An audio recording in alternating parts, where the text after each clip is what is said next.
Good evening friends आज का जो हमारा टॉपिक है वो है ट्रायंगल पर बेस्ड। ट्रायंगल टॉपिक को हम लोग पढ़ रहे हैं। इसमें दोस्तों हम लोग पहली वीडियो बना चुके हैं। पहले वीडियो में जैसा कि हमने टाइप्स ऑफ ट्रायंगल्स के बारे में पढ़ा था, तो आज हम कंटिन्यू करते हुए ट्रायंगल्स को हमारी दूसरी वीडियो बनाने जा रहे हैं। और इस वीडियो में दोस्तों जो हमारा मेन टॉपिक रहेगा वो रहेगा प्रॉपर्टीज ऑफ ट्रायंगल। तो आज हम बात करेंगे प्रॉपर्टीज ऑफ ट्रायंगल्स की, कुछ ऐसी प्रॉपर्टीज जिन पर बेस्ड क्वेश्चंस एग्जाम्स में डायरेक्ट पूछे जाते हैं उन्हें सोल्व करने में दोस्तों हमें काफ़ी टाइम लगता है, हमें काफ़ी कंफ्यूजन्स होती हैं उन चीज़ों को सोल्व करने में। तो आज हम कुछ प्रॉपर्टीज़ की बात करेंगे जो कि हमारे लिए बहुत इंपॉर्टेंट है। तो चलिए स्टार्ट करते हैं हमारी प्रॉपर्टीज ऑफ ट्रायंगल। तो हमारा हेडिंग है दोस्तों जो हमारा वो है प्रॉपर्टीज ऑफ ट्रायंगल।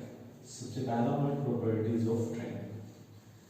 अब देखिए प्रॉपर्टीज ऑफ ट्रायंगल में अगर मैं सबसे पहली प्रॉपर्टी की बात करूँ तो सबसे पहली प्रॉपर्टी में आपको दोस्तों तीन रिजल्ट देखने को मिलेंगे, रिजल्ट ए, बी और सी।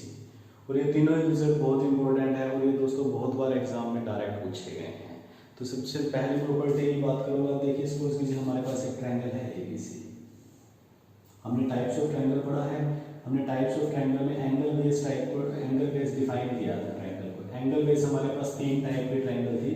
सबसे पहले थी हमारे पास एक्यूट एंगल ट्रायंगल, सेकंड थी हमारी राइट एंगल ट्रायंगल और थर्ड थी हमारी ऑब्ट्यूज एंगल ट्रायंगल। ये तीन टाइप की ट्रायंगल थी हमारे पास। अब देखिए तीसरा टाइप जो है वो है ऑब्ट्यूज एंगल ट्रायंगल। ये तीन टाइप है हमारे पास। अब वन बाय वन हम इनके बारे में पढ़ने वाले हैं। सबसे पहले एक्यूट एंगल ट्रायंगल क्या थी? वो ट्रायंगल जिसके अंदर तीनों एंगल क्या होंगे, 90 डिग्री से कम होंगे। राइट एंगल ट्रायंगल जिसके अंदर एक एंगल 90 डिग्री को होगा and other pair are corresponding angles, other pair are complementary angles. Third one is obtuse angle triangle in which one angle is greater than 90 degree. तो अब हम बात करेंगे, देखिए एक ट्रायंगल है हमारे पास, सपोज कीजिए ABC। मैंने बोला इस ट्रायंगल की जो तीन साइड है वो A, B और C है। ट्रायंगल की साइड है दोस्तों कैपिटल A, कैपिटल B और कैपिटल C। और जो साइड की लेंथ है AB साइड की लेंथ है small a, small b and small c। ये हो गई हमारी साइड्स ऑफ ट्रायंगल। अब देखिए यहाँ से दोस्तों हमारे पास रिजल्ट क्या आएगा।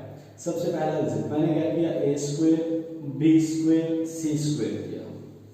मैंने क्या किया, तीनों टाइप की तीनों साइड्स का जो है वो स्क्वायर किया। अब पहला रिजल्ट है दोस्तों आपके पास, रिजल्ट फर्स्ट, कि अगर आपके दो साइड का स्क्वायर का सम, अगर दो साइड के स्क्वायर का सम तीसरी साइड के स्क्वायर के इक्वल आ जाता है। आप कोई भी दो साइड लीजिए, उनका स्क्वायर कीजिए, देन थर्ड का स्क्वायर कीजिए। अगर उनमें से किसी भी दो का जोड़ a plus b square is equal to c square, a plus c square is equal to b square, c square plus b square is equal to a square, मतलब कहने का है कि दो साइडों के स्क्वायर का सम तीसरी साइड के स्क्वायर के इक्वल आ जाए तो वो कौन सी ट्रायंगल होगी दोस्तों? तो वो ट्रायंगल होगी हमारी right angle triangle. Right angle triangle आपसे क्वेश्चन एग्जाम में पूछा जाता है कि एक ट्रायंगल है जिसकी एक साइड 3, दूसरी साइड 4, तीसरी साइड 5 हो, तो वो कौन सी ट्रायंगल है, किस टाइप की ट्रायंगल है? अब हम इसे स्केलर ट्रायंगल तो बोल सकते हैं क्योंकि ये तीनों डिफरेंट है, लेकिन कई बार ऑप्शंस में हमारे पास स्केलर ट्रायंगल नहीं आएगा, वो आपसे राइट एंगल ट्रायंगल या वो आपसे एंगल बेस पूछ रहा होगा। तो हमें क्या करना होगा, इस प्रॉपर्टी को फॉलो करना होगा। मैंने 3 का स्क्वायर किया 9, 4 का स्क्वायर किया 16, इन दोनों का प्लस किया 25, तो ये क्या होगा, तीसरी साइड के स्क्वायर के इक्वल आ गया। अगर दो साइड के स्क्वायर का सम तीसरी के इक्वल आ जाता है तो मैं ये बोल सकता हूँ कि वो किस टाइप की ट्रायंगल होगी, राइट एंगल ट्रायंगल होगी। तो ये था हमारा पहला रिजल्ट जो कि है राइट एंगल ट्रायंगल पर बेस्ड। और दूसरे केस में क्या हो सकता है कि किन्हीं भी दो का जोड़ a square plus b square क्या हो सकता है, ग्रेटर देन c स्क्वायर हो सकता है। अब सपोज कीजिए यहाँ पे मैंने एक ट्रायंगल ली जिसकी साइड को मैंने बोल दिया 2, 3 और 5, 2, 3 और 5 बोल दिया, या 2, 3 और 4 बोल दिया, 2, 3, 4। अब देखिए 2 का स्क्वायर हो गया 4, 3 का स्क्वायर हो गया 9, इन दोनों का प्लस हो गया 30, 4 का स्क्वायर हो गया 60। यहाँ पे क्या होगा, तीसरे का जो सम है वो ग्रेटर हो गया इस टाइप से कि जो सी स्क्वायर है वो ग्रेटर देन क्या हो गया, a square plus b square. तो ये किस टाइप की ट्रायंगल होगी? तीसरा रिजल्ट क्या हो सकता है कि अगर ये a square plus b square क्या हो जाए, तीसरे से छोटा हो, तीसरे से बड़ा हो जाए, तो क्या होगा यहाँ से? तो देखिए जहां पर दो का सम तीसरे के स्क्वायर से छोटा हो जाएगा तो वो होगी टाइप नंबर 3, मतलब obtuse angle triangle, obtuse angle triangle. और जो थर्ड वन है that is acute angle triangle, acute angle triangle. अब इतनी सी बात ध्यान रखिएगा, जहां पे इक्वल आया तो राइट एंगल ट्रायंगल, जहां पे दोनों का सम छोटा आया वो क्या होगा, ऑब्ट्यूज एंगल ट्रायंगल, और जहां पे दोनों का सम ग्रेटर आया वो होगी हमारी एक्यूट एंगल ट्रायंगल। तो यह है दोस्तों हमारी पहली प्रॉपर्टी जो कि हमारी डायरेक्ट टाइप्स ऑफ ट्रायंगल से बनती है। अगर हमें साइड्स गिवन हो तो आपसे नेम ऑफ ट्रायंगल पूछा जा सकता है, टाइप ऑफ ट्रायंगल पूछा जा सकता है, तो आप इस प्रॉपर्टीज का यूज करके हमें बता सकते हो इजिली कि राइट एंगल ट्रायंगल कौन सी होगी, ट्रायंगल कौन सी है। सपोज कीजिए क्वेश्चन है हमारे पास, मैंने क्वेश्चन लिखा है ट्रायंगल 4, एक 5 और एक 7। ये किस टाइप के ट्रायंगल है? तो हमें क्या करना होगा, सबसे पहले स्क्वायर करना होगा। 4 का स्क्वायर 16, 5 का 25 एंड 7 का 49। अगर मैं चेक करूं कि 25 प्लस 14 16 क्या होगा, 41 एंड 41 इज लेस देन 49। अगर 41 लेस देन आया है तो इसका मतलब ये कैसी ट्रायंगल है, ऑब्ट्यूज एंगल ट्रायंगल। तो ये थी दोस्तों हमारी पहली प्रॉपर्टी। अब बात करते हैं हमारी नेक्स्ट प्रॉपर्टी की, जो है वेरी वेरी इंपॉर्टेंट प्रॉपर्टी है दूसरी हमारे पास। देखिए अब एक ट्रायंगल में दोस्तों हमें पता है कि 3 एंगल होंगे, 3 साइड होंगी और 3 ही वर्टिसेस होंगे। 3 एंगल 3 साइड 3 ही वर्टिसेस। मैंने बात करी दूसरी प्रॉपर्टी, हमें पता है कि जो ट्रायंगल के अंदर 3 एंगल हैं, देखिए जो 3 एंगल है, सपोज कीजिए एंगल 1, एंगल 2 और एंगल 3। इस ट्रायंगल का नाम ABC रखा। इन तीनों का जो सम होता है वो 180 डिग्री होता है। हमें ये रिजल्ट सबको पता है कि angle 1 plus angle 2 plus angle 3 is equal to कितना हो गया, 180। ये हो गए दोस्तों हमारे पास 3 इंटरनल एंगल। एक ट्रायंगल में जो 3 एंगल है वो हमारे पास तीनों इंटरनल एंगल है। क्वेश्चन ऐसे है कि एक ट्रायंगल के इंटरनल एंगल का सम क्या होगा, तो जो होगा हमारा 180 डिग्री।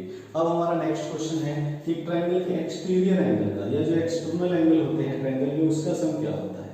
तो ये बात ध्यान रखिएगा कि जो ट्रायंगल में एक्सटर्नल एंगल होते हैं उसका सम कितना होता है, 360 डिग्री। पहली बात तो ये आप डायरेक्ट याद रखेंगे कि एक्सटर्नल एंगल का जो सम होता है वो होता है 360 डिग्री। उसके बाद अगर आप देखें ये कैसे है दोस्तों, मान लीजिए ये ट्रायंगल है हमारे पास, एंगल 1 एंगल 2। अब एक्सटर्नल एंगल, सबसे पहली बात एक्सटर्नल एंगल बनता कैसे है, एक्सटर्नल एंगल को हम कैसे बना सकते हैं। तो एक्सटर्नल एंगल बनाने के लिए मुझे क्या करना पड़ेगा दोस्तों, किसी भी एक साइड को आगे प्रोड्यूस करना पड़ेगा, आगे की तरफ बढ़ाना पड़ेगा। सपोज कीजिए मैंने BC साइड को आगे की तरफ बढ़ा दिया P पॉइंट तक। अगर मैंने इसे P पॉइंट तक बढ़ाया तो हमारे पास एक एंगल ये जनरेट हुआ, तो ये हो गया क्या हमारा एक्सटर्नल एंगल, जो कि होगा एंगल नंबर 4। इसे मैंने एंगल नंबर 4 बोल दिया। अब देखिए इस बात को समझने का तरीका क्या है हमारे पास। अब इसका रिजल्ट जो निकलेगा वो रिजल्ट आप यहाँ से निकाल सकते हो। सबसे पहले आप ये बात बोल सकते हो कि एंगल 3 इस एंगल का और इस एंगल का, एंगल 4, इन दोनों का जो सम होगा वो क्या होगा, 180 degree. Angle 3 plus angle 4 is equal to क्या हो गया, 180। क्योंकि ये जो BCP होगी ये एक स्ट्रेट लाइन होगी और ये जो AC होगा ये होगा ट्रांसवर्सल।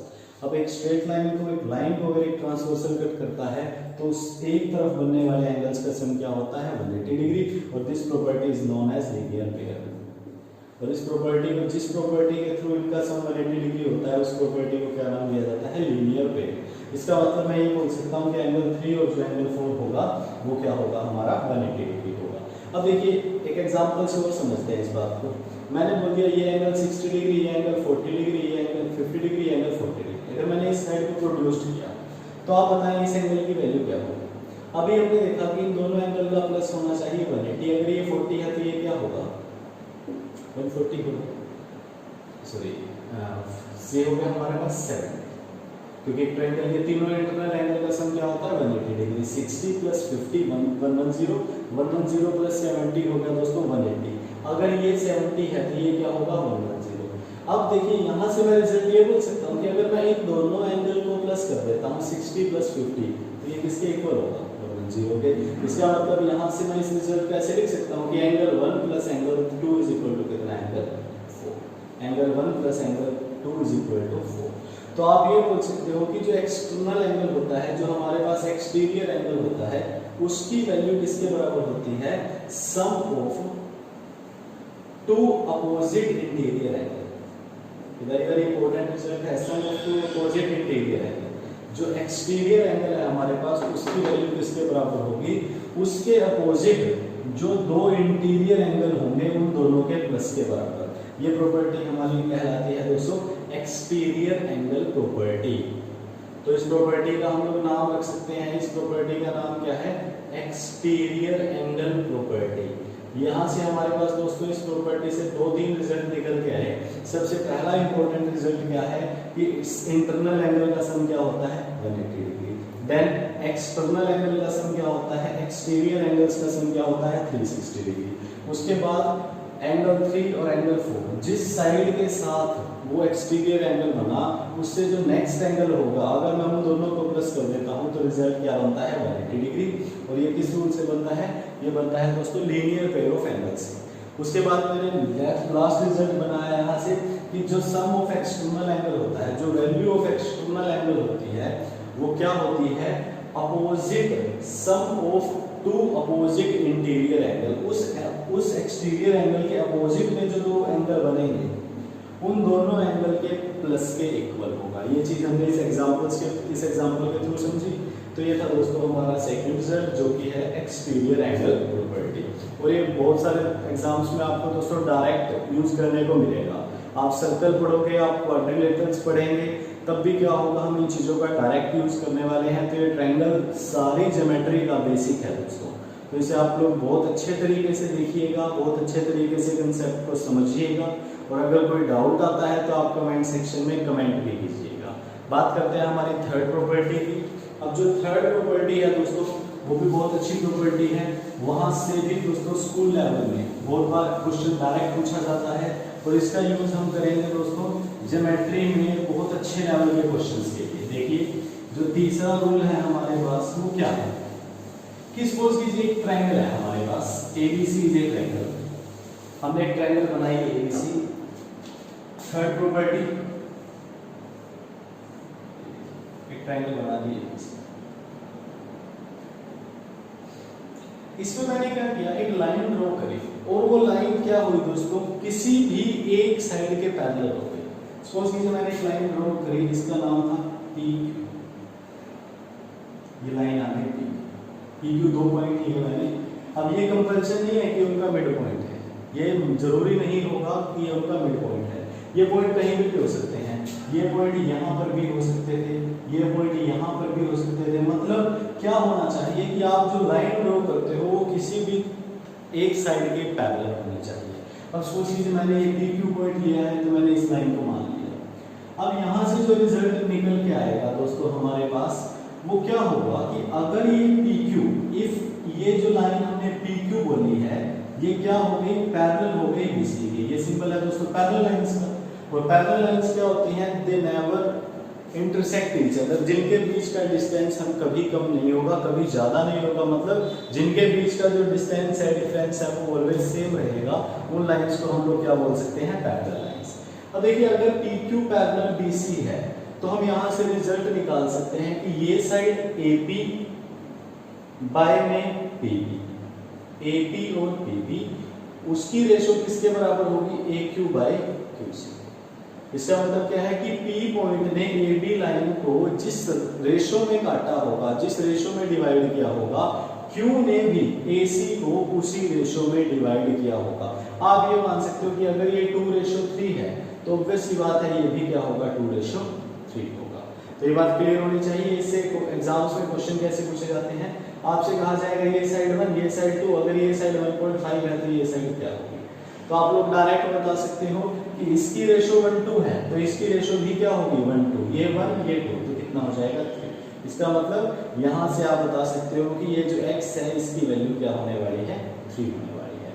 तो ये था हमारा तीसरा और इम्पोर्टेंट रिजल्ट कि अगर हम किसी ट्रायंगल में एक साइड के पैरेलल एक लाइन ड्रॉ करते हैं तो वो लाइन अदर टू साइड्स को उन रेशो जिस भी रेशो में डिवाइड करेंगी वो दोनों रेशो क्या होंगी, इक्वल होंगी। ये रहा दोस्तों इसका रिजल्ट। और नेक्स्ट रिजल्ट इज, और ये जो फोर्थ रिजल्ट है दोस्तों ये आपको बहुत बार डायरेक्ट देखने को मिलेगा दोस्तों, बहुत अच्छा रिजल्ट है। देखिए जो फोर्थ रिजल्ट है हमारा, देखिए ध्यान से समझिएगा इस बात को।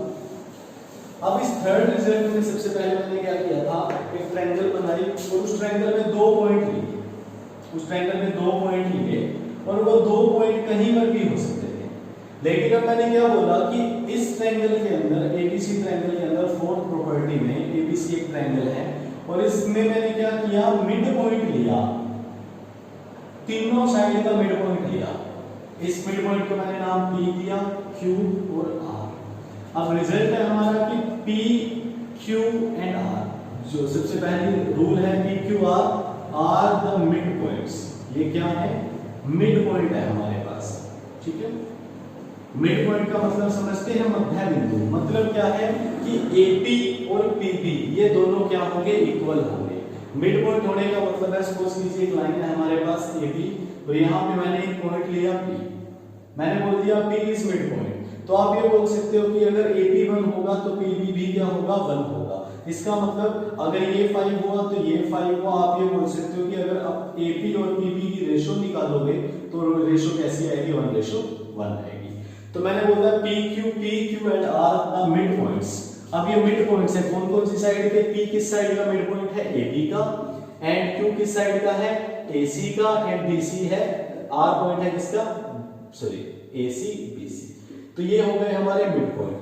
अब कंडीशन, ये जो हम रिजल्ट निकालने वाले हैं दोस्तों, ये रिजल्ट तभी बनेगा, तभी अप्लाई होगा जब ये क्या होंगे, मिड पॉइंट। उसके बाद क्या किया गया, इन तीनों को आपस में जोड़ा गया। अब आपने एक बात और देखी कि ये जो PQR बनी, ये भी क्या बनी, एक ट्रायंगल बनी। जो PQR है वो भी क्या है, एक ट्रायंगल है। और इससे आपने रिजल्ट ये निकाला कि अगर आप एरिया निकालते हो किस ट्रायंगल का, बड़े वाले ट्रायंगल का। बड़े वाले ट्रायंगल कौन सी है, ABC। Area of triangle ABC और इसकी रेशियो आप निकालते हो एरिया ऑफ ट्रायंगल PQR। इसका मतलब क्या है, आपने क्या किया, दोनों ट्रायंगल्स का एरिया निकाला। आपने दोनों ट्रायंगल का एरिया निकाला, ABC का, PQR का। तो ये जो बड़े वाली ट्रायंगल है इसका एरिया क्या होगा और PQR का एरिया क्या होगा। अगर आप उन दोनों के रेशो बनाते हो तो उसकी रेशो क्या बनेगी, 4:1। उनका रिजल्ट ये है कि अगर आप दोनों का एरिया निकाल के रेशो बना लेते हो तो जो रेशो आएगी उनके एरियाज की, वो रेशो क्या आएगी, 4:1 आएगी। ये बात ध्यान रखनी है आपको कि अगर हम ट्रायंगल की साइड्स के मिड पॉइंट्स को मिला दें तो हमारे पास एक नई ट्रायंगल बन के आएगी। तो उस कंप्लीट ट्रायंगल का उस मिड वाली ट्रायंगल के साथ जो एरिया की रेशो होगी वो रेशो 4:1 होने वाली है। ये बात क्लियर होनी चाहिए। ये था हमारा रिजल्ट नंबर 4। अब बात करेंगे हम हमारे रिजल्ट नंबर 5 की। रिजल्ट नंबर 5 क्या है दोस्तों, रिजल्ट नंबर 5 है हमारा, जैसा कि हमने टाइप्स ऑफ ट्रायंगल पढ़ा था फर्स्ट पार्ट में, इस सीरीज में ट्रायंगल की वीडियोस में हमने पहली वीडियो में टाइप्स ऑफ ट्रायंगल के बारे में पढ़ा था। अब टाइप्स ऑफ ट्रायंगल को हमने 2 टाइप से कैटेगराइज किया था। सबसे पहला था side basis, then angle basis. Side basis क्या क्या क्वेश्चन बनते हैं ये हम लोग समझ चुके हैं, क्या क्या कंडीशन से हम जानते हैं। अब अगर मैं साइड बेसिस बात करूं तो साइड बेसिस हमने ट्रायंगल को 3 टाइप से डिफाइन किया था। फर्स्ट थी हमारे पास scalar triangle and second one is isosceles triangle, third one is equilateral triangle.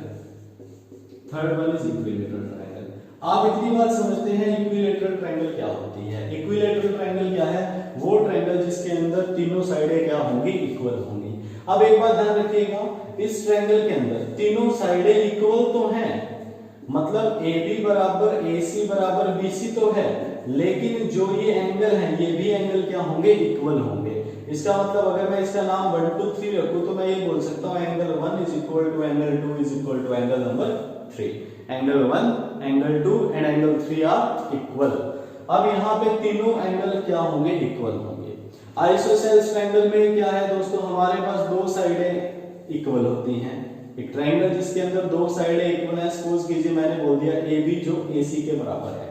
अब ध्यान से समझिएगा इस बात को कि 2 साइडें इक्वल हैं तो इन दोनों साइडों ने तीसरी साइड के साथ जो एंगल बनाया होगा, इस साइड ने इसके साथ ये एंगल बनाया और ये एंगल बनाया, इस एंगल को 1 नाम दिया, इस एंगल को 2 नाम दिया, तो आप ये बोल सकते हो angle 1 is equal to angle.